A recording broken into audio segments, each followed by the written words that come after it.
Welcome to Mahalakshmi talks.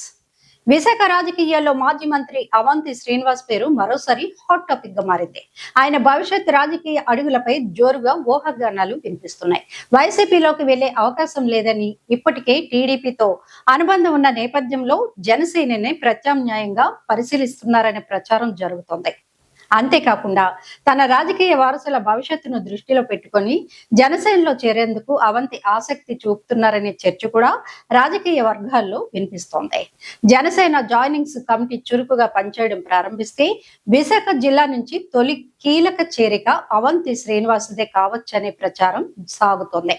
ఆయన 2024 డిసెంబర్లో వైసీపీకి రాజీనామా చేసి బయటకు వచ్చారు. నాటి నుంచి ఏ రాజకీయ పార్టీలో చేరకుండా న్యూట్రల్ గా ఉంటున్నారు. ఆయన టీడీపీలో చేరుతారని, జనసేనలోకి వెళ్తారనే ప్రచారం గతంలో సాగింది.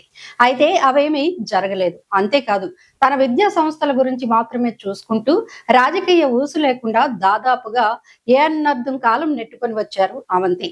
ఇప్పుడు ఆయన గురించి చర్చ ఎందుకు అంటే, లేటెస్ట్ గా జనసేన జాయినింగ్స్ కమిటీని ఒకదాన్ని ఏర్పాటు చేసింది. ఈ కమిటీలో 14 మంది మెంబర్స్ గా సీనియర్ నేతలను నియమించారు. వీరు వివిధ జిల్లాల నుంచి ఉన్నారు.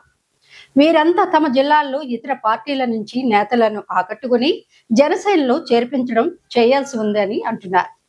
ఇక్కడ మరో విషయం కూడా ఉంది. గతంలో జనసేనలోకి వస్తామని చాలా మంది నేతలు రాయబారాలు నడిపినా వద్దు అని గట్టిగా తిరస్కరించారు.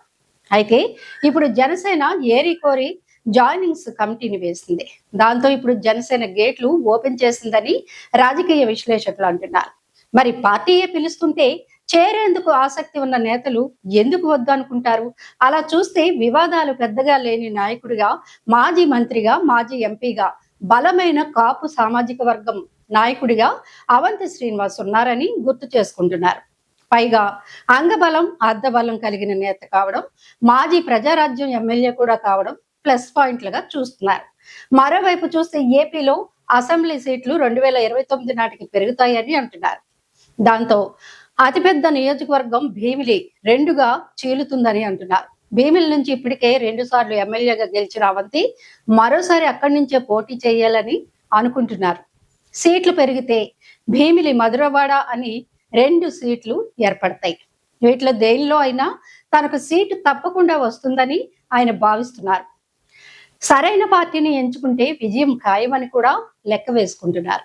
ఇవన్నీ చూసుకున్నప్పుడు అవంతి శ్రీనివాస్ విశాఖ జిల్లా నుంచి జనసేనలో జాయిన్ అవడం ఖాయమని అంటున్నారు. ఆయన వైసీపీలోకి వెళ్లరని, టీడీపీని చూసి వచ్చారని, దాంతో జనసేనే ఆప్షన్ గా ఎంచుకుంటున్నారని అంటున్నారు. పైగా తన వారసుల ఫ్యూచర్ ని కూడా దృష్టిలో పెట్టుకొని ఆయన జనసేనలో చేరాలని భావిస్తున్నారని తెలుస్తోంది.